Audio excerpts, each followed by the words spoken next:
This week on Arizona Illustrated, the art of Albert Chamillard. I remember showing work as an artist before Instagram. You'd be lucky to have people in your town know who you were. The Elegant Trogon in Madera Canyon. It looks like what you imagine birds are going to look like in the tropics. Its bright yellow bill, emerald and ruby breast. Living with ADHD. And I joke that I need Adderall to remember to take Adderall. If I don't think to take it, I don't get anything done. And Patagonia Lake State Park. It's relaxing and it's close to Tucson. It's not that far away, and a place to escape for a while and feel like you're maybe not in a desert.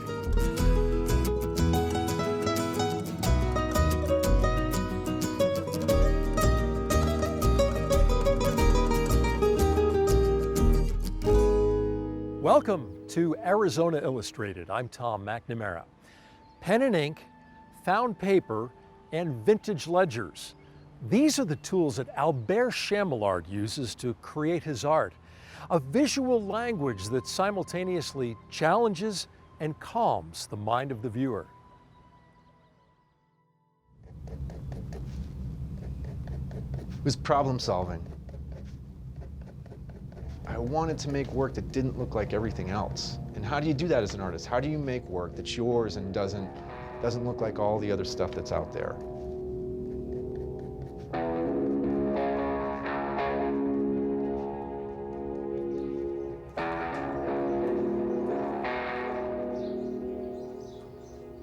My name is Albert Chamillard. I've always drawn since I was like 3 years old. I was the youngest of four, and that was kind of what we did for entertainment. And I never stopped. I just never stopped drawing. Eventually went to school, got a degree in art for it. Even though I experimented with printmaking and painting and some sculpture stuff, I always ended up back at drawing. And that's kind of how I think of myself as an artist, a drawing artist. That's all really I'm interested in.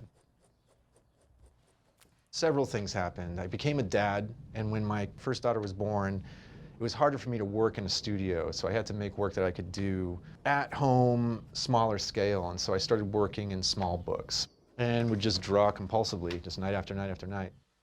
Good one, that's a good one. I knew I liked process work. I liked the kind of long hours to put into a drawing, especially because that was another problem. Most people think of drawing as a sketch, kind of quick, loose. I wanted something that was developed and time-consuming.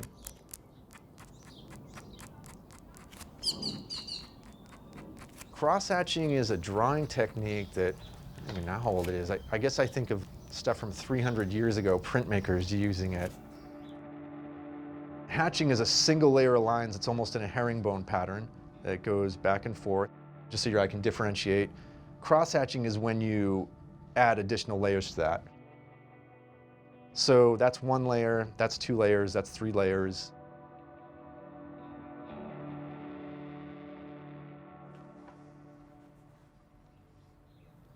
Yeah, all that done. I remember showing work as an artist before Instagram.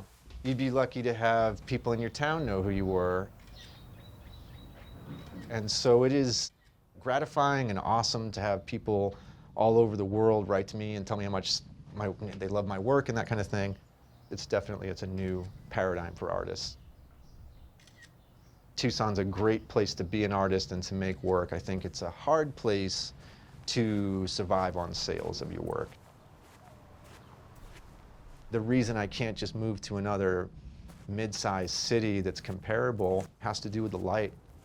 Walking out to your backyard and looking at a bush, that's what you're going to see. You're going to see blasting highlight, a very small mid-range, and a very black shadow. And that's the first thing I notice when I go anywhere else is everything's just weaker. Can't reproduce this anywhere. My studio is located in the East Hive. This is quintessential Tucson in a weird kind of way. An abandoned office complex behind the mall is about as Tucson as you can get. It's an amazing space, and I love it here.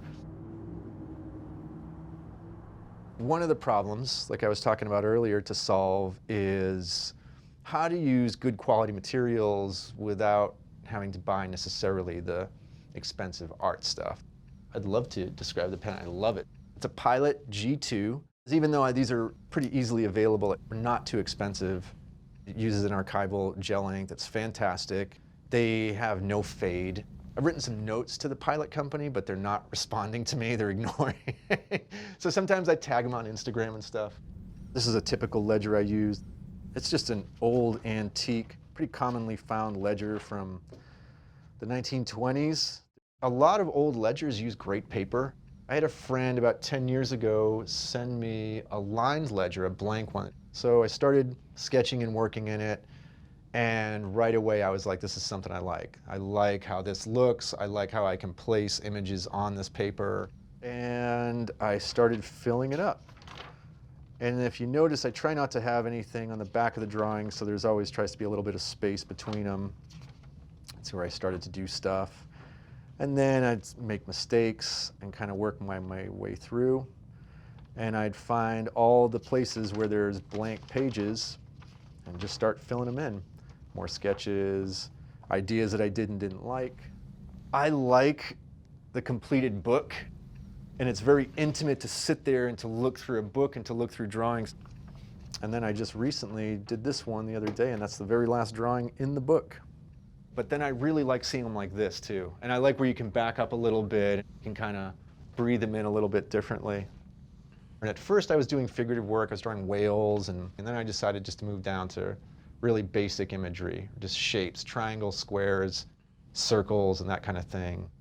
And then over the past few years, it started to develop more into three-dimensional space and how to achieve that using the same technique of just cross-hatching. Another problem that I had to answer.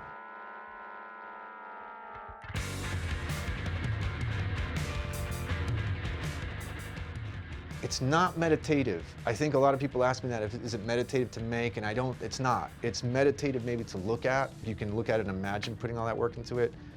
But when I'm doing it, I'm very aware, I'm very kind of in my moment, and my mind is racing with thoughts.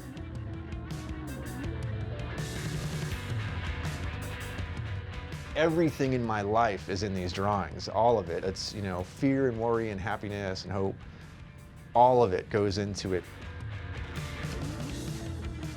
I love being an artist, so doing this is kind of like, it feels great to be engaged. And when you're doing it day after day after day, I don't know, something happens. It's not just me making my art. For all artists, I think, if you're in a daily practice, that act opens your mind up to making better art.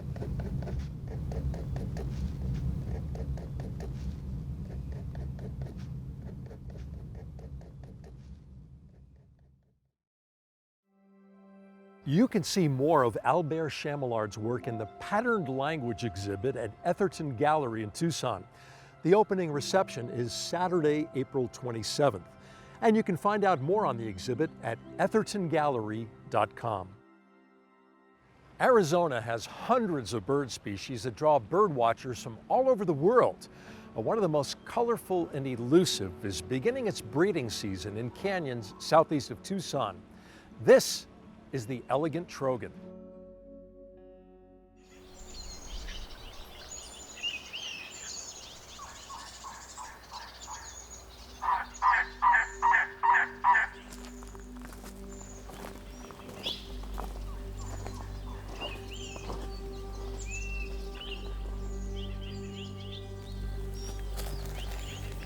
Here in that way. Yeah, and he was kept sitting right back up in here. I'll take a look down here again. I came to Arizona to go birding when I first got started in the, I think it was the late 70s, early 80s, and this was one of the birds I wanted to see, and Madera Canyon was where you came to see them. There weren't that many back then. I remember hiking all up along the trails here, listening for the barking, and then finally found one and saw it. It was a huge excitement after seeing mostly Midwest birds before then. Here it is right there. Well, I think the appearance of the Trogon is one of the really big appeals too. It doesn't look like a lot of our other North American birds. It looks like what you imagine birds are going to look like in the tropics. It's almost parrot-like. It's that same size, bright yellow bill, emerald and ruby breast. Arizona is by far the place to come and see this bird. A few elegant trogons will overwinter in southeast Arizona in the Sky Islands, but the time to really see them is during breeding season, so it's in the summer. A lot of people think, oh geez, southern Arizona in the summer, it's too hot, but these birds are in the Sky Island environment, so they're at elevation, they're in shaded areas, and it's a great opportunity to come and see one of the most unique birds that occurs in the United States. There's actually quite a few birds you can still see right now. The heat of the day like this, things do slow down, but just a moment ago there was an elegant trogon calling out down in the creek bed. We sometimes refer to it as the holy grail of birds.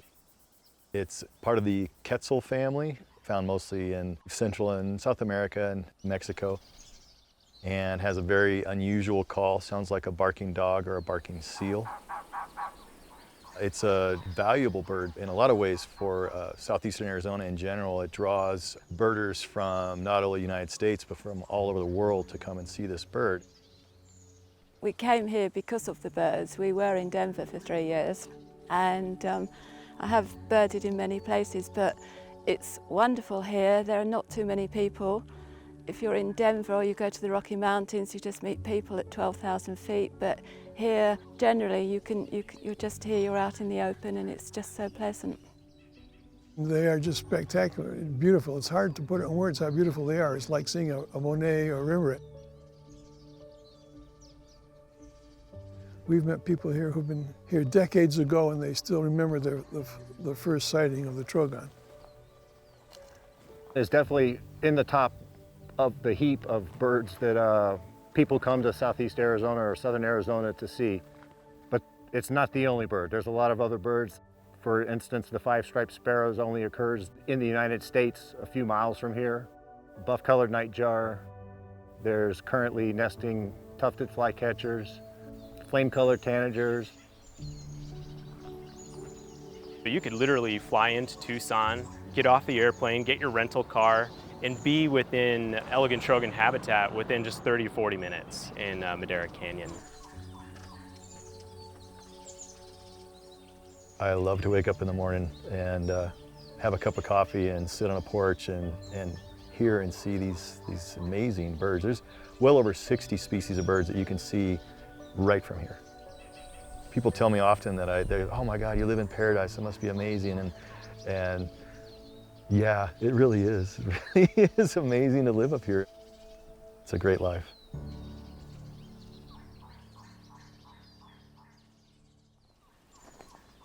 Experts ask that you be respectful of wildlife, keep your distance from the birds and their nests, stand still and quiet so as not to disturb them during this critical time. To find out more about birding and hiking in Madera Canyon, visit friendsofmaderacanyon.org. ADHD, or attention deficit disorder, has never been better understood or more publicly discussed than it is now. Yet, stigma and skepticism about the condition persist. So what do we know, and what is it like to live with it? Stay.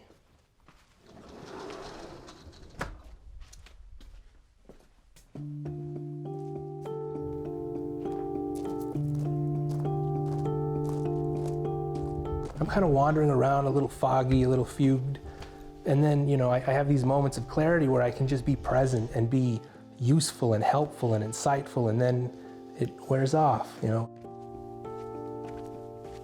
I can't tell you how many times my tutors, my teachers, my friends' parents would be, you're so bright.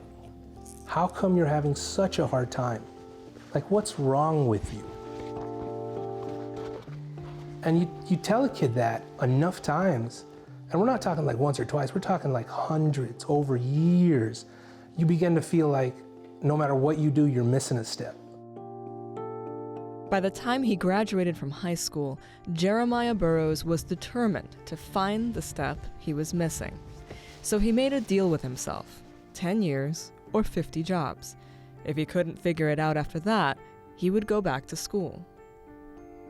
I did everything I could, from being a taxi driver, working in any fast food, delivery driver, I got my insurance license and I got my real estate license right before the market tanked, but I really thought that I was doing something wrong. I was like, this is just not working. I wasn't getting the results I wanted.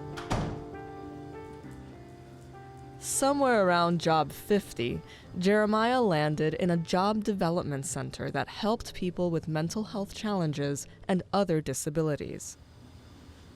I saw people struggle with the things I struggled with, but they had been given diagnosis, and I suddenly started putting it together. So can you tell me a little bit about the difficulties you have with time? How does it show up in your everyday life? When you're late, you become ashamed and embarrassed. ADHD is attention deficit hyperactivity disorder, and it comes in 3 flavors.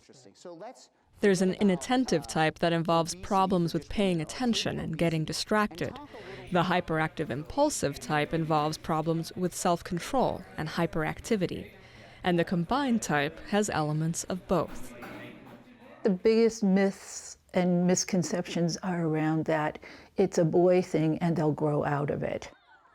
In fact, ADHD affects men and women in equal numbers. It's just more likely to be diagnosed early in boys. In the US, more than 6 million children from 2 to 17 years old have been diagnosed with ADHD. It's common, but complex. Genes seem to play a role, but they're only part of the picture. If you meet a child with ADHD, it is highly likely that one or both parents or their immediate relatives, grandparents, siblings, also have ADHD, whether it's diagnosed or not. And there's many adults who end up seeking a diagnosis of ADHD after their children are diagnosed. My oldest son was in 1st grade, and he was failing math. And I knew he knew math. I couldn't understand it because I could go to take him to the grocery store. He'd sit in the back of the cart, and I'd put 2 bottles of soda in the cart, and he could tell me what their total was. I went to the teacher and said, I don't know why he's not doing well. And she said, take him to the doctor and see if he's got ADHD. And the first thing the psychiatrist said was, well, you need to read this book about ADHD. And I read all night long, even though I had to go to work the next day. And every few minutes, I would have an aha moment. It's like, oh, now I know why I do this. Here you go, baby. Fawn was in her 30s when she was diagnosed with ADHD. She'd spent a lifetime struggling to direct her attention to the right things at the right times. I'll go to the store and buy mushrooms to put in the spaghetti I'm going to make for dinner. And that's the only reason I went there, was because I wanted mushrooms for my spaghetti, and make the spaghetti and sit at the table and realize I didn't put the mushrooms in. People with ADHD have all of the input that all of the rest of us do, but their prefrontal cortex, which is the decision making, has a terrible time filtering out unimportant stuff. And so they're slower at it. And so a lot of stuff is coming in. So they talk about having racing thoughts and being redirected and distracted by other things. And it's really a brain effect, that the brain is having a hard time sorting and filtering what things to pay attention to. And medication, if people decide to try medication, helps that part of the brain be in a more effective and faster filter. Medication is just one way to treat ADHD. Like the disorder itself, the medications are controversial. That's because they're stimulants, like cocaine, that can be highly addictive. But for some people, they can change life for the better. It made an amazing difference. My production doubled at work. Up until I was diagnosed, I was probably close to being at least put on notice, if not fired. I feel like I've gone on like a trolley ride, and I'm above the clouds, so I have a view of things. I can see it, I can make plans. But when I don't think to take it. And I joke that I need Adderall to remember to take Adderall. If I don't think to take it, I don't get anything done. At first I thought, this means that like my entire life is gonna be unmedicated. I'm gonna be like living a half life. But I started going to meetups and stuff with other ADHD people, and I met this really great woman named Christine. And she talked about ADHD like I'd never heard anyone describe it. She didn't look at it like it was a disability. She looked at it like it was a superpower. And it gave us the ability to look at things from a different angle and to come at things differently. And casting it in that kind of a vision changed how I looked at it. And I didn't feel like I was afflicted anymore. In a sense, Christine might be right. Some researchers have embraced the hypothesis that ADHD is an evolutionary adaptation to life as a hunter-gatherer. In earlier times, it might have conferred an advantage. When humans settled into farming societies with less physical activity and less daily variety, ADHD traits like hyperactivity or novelty seeking became less and less favorable. We have evidence that certain genes are directly involved in what we call ADHD, but they have their roots in migration and human evolution. Under conditions of scarcity, it doesn't pay to delay. So if food's scarce because people are attacking us, take the money and run. If you don't know whether it will be safe right now, then maybe move to find another place to go. So you can see there's a cascade. We have genes that equipped us to try new things, to solve new problems. We have a behavioral context in our natural environment for growing up that is not the way humans evolved. We have a food supply that is not what humans were supposed to eat. ADHD, the way we see it today, is this mismatch.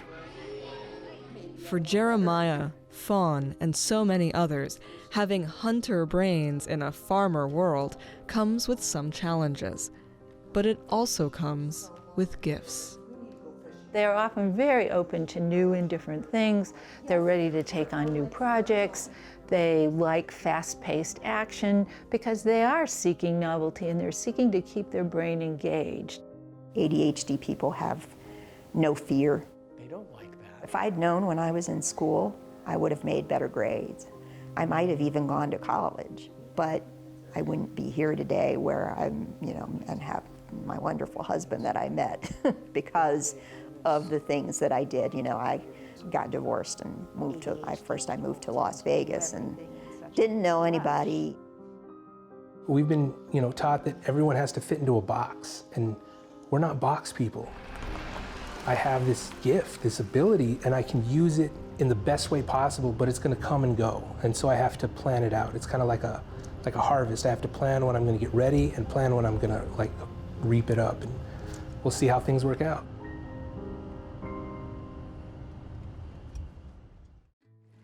Southern Arizonans often travel to popular spots in California or Mexico to enjoy swimming, boating, fishing, just being near the water. But if it's water you want, why not stay a little closer to home? Next, we take you 80 miles south of Tucson to a desert oasis that may seem like a world away.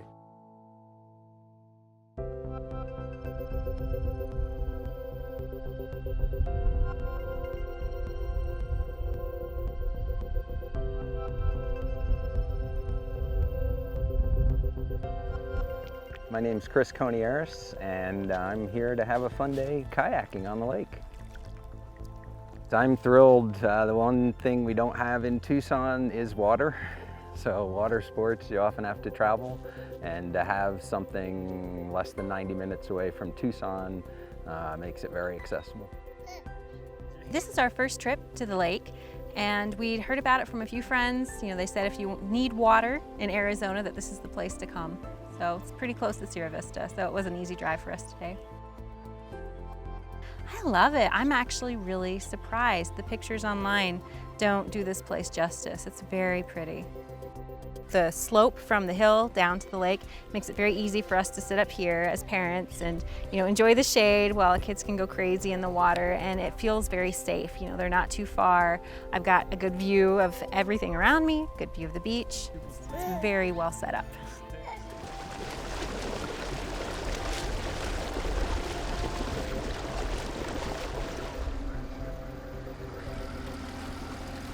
The lake itself is 265 acres of actual surface water. The park is, with the campgrounds, it's almost 600 acres. And then the Sonora Creek State Natural Area is several thousand acres. We have camping. We have 13 campsites out on the lake. The real popular ones, we have a big island and a smaller island that people like to use. Obviously, skiing, wakeboarding. We have several different species of fish. We have largemouth bass, we have channel cat and flathead cat. We also have bluegill, crappie. In the wintertime, we stock with trout. And we have several different tournaments a year for the largemouth bass. Quite a bit of bass here.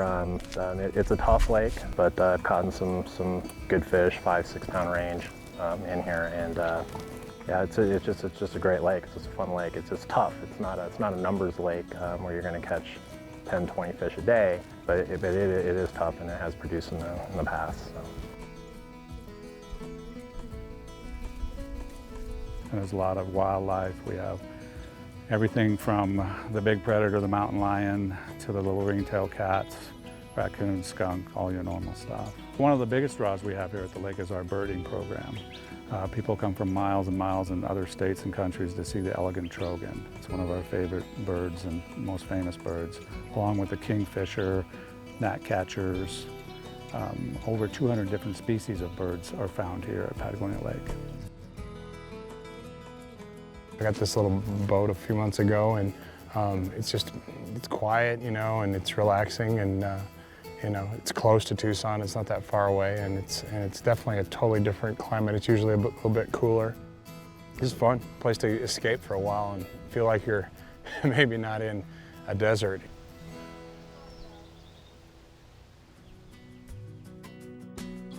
Thank you for joining us here on Arizona Illustrated. I'm Tom McNamara. See you next week.